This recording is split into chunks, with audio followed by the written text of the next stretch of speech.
Welcome to ACD Combatives, your combatives and control tactics channel. Please like, subscribe, and share.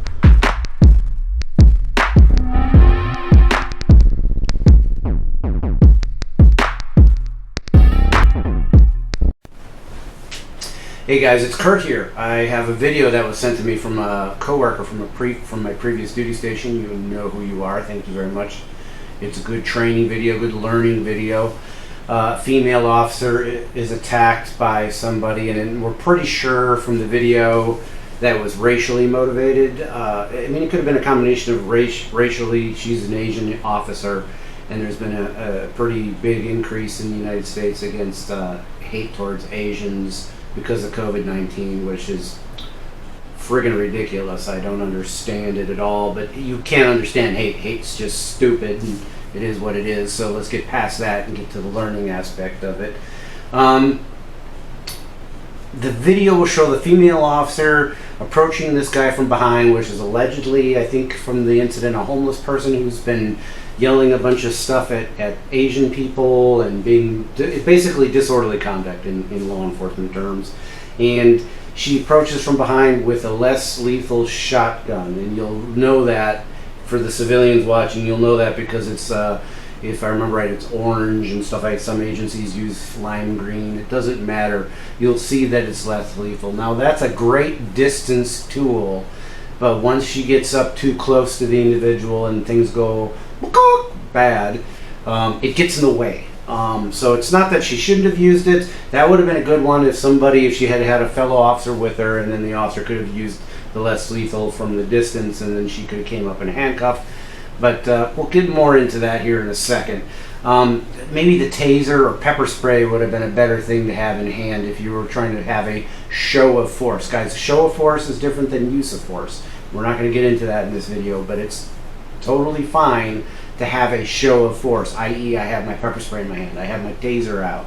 What I like to call the red dot of justice, when you put that red dot on their chest. So I've never actually had to tase anybody in my 24 years because that red dot of justice speaks louder than I can, because I'm not an intimidating person. I never have been.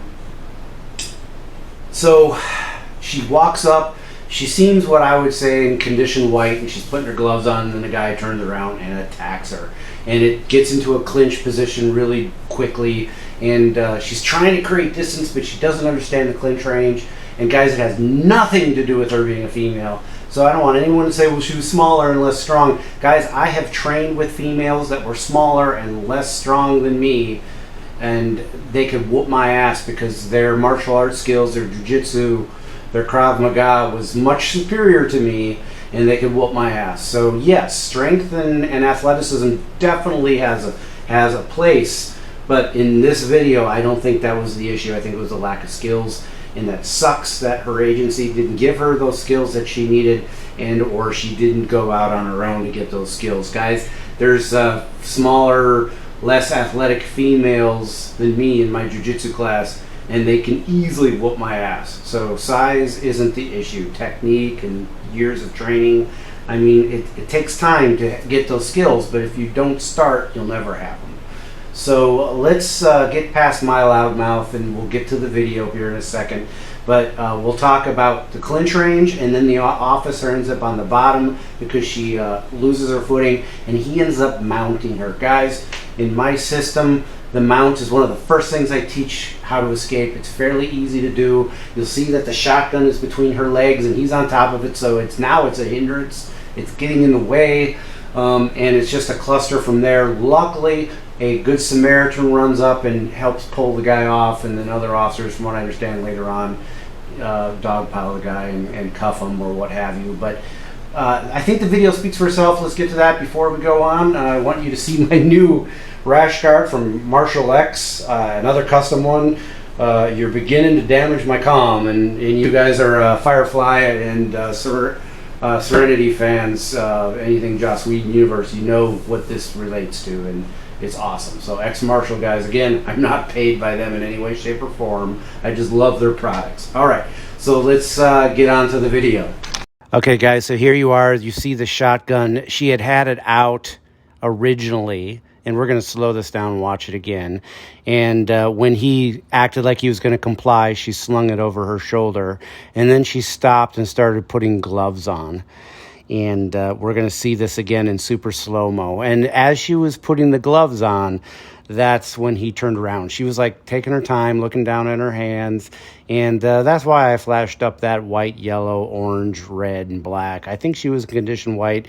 She only has one glove on. She wasn't expecting it, I don't think. Now she's kind of like trying to play catch up.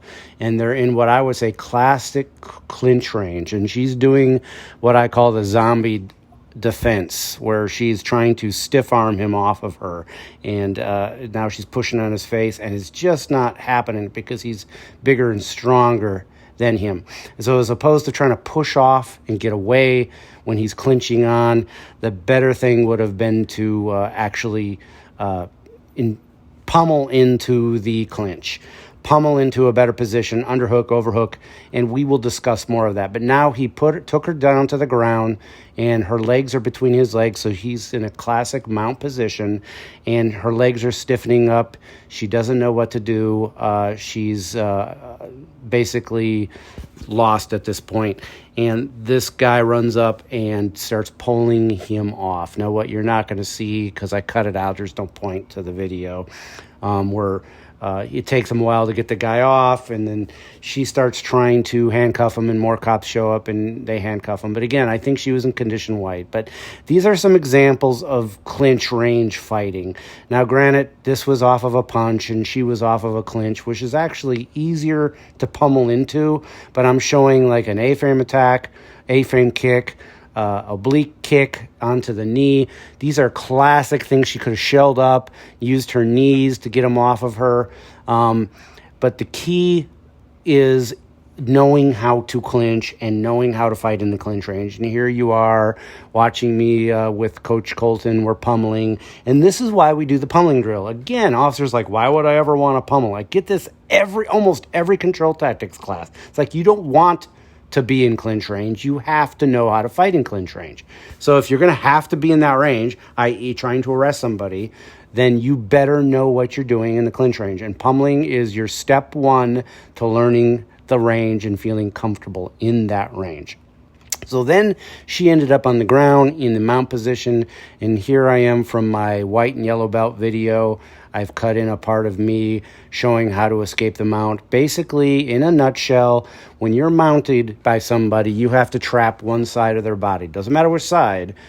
Sometimes they feed the way you would want to go, like if they put you in a headlock. But as you can see, I'm trapping his arm and I'm trapping his right leg. So his right arm and his right leg. Again, it doesn't matter which side. But in this example, it's the right side. I'm saying it's inconsequential on how you get there. There I did like a sweep around to lock the arm. This time I did a clinch and took him down. But it doesn't matter how you get there. If he's choking you, you can pluck away like this. Just food for thought. I'm showing you it doesn't matter how he attacks you.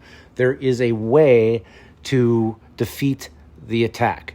And you're trapping one side. There I am using my left hand and my left leg to trap his right side. And I'm going to sweep him off to his right, my left. And there we go. Simple roll. And then you end up in the bad guy's guard. And that's a whole different video. But just for example's sake, here I am training with a previous student of mine.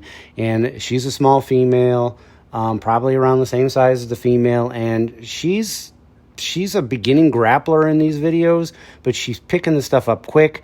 And I just threw it in there as food for thought. Listen, it doesn't matter if you're a female or not. You can learn how to grapple.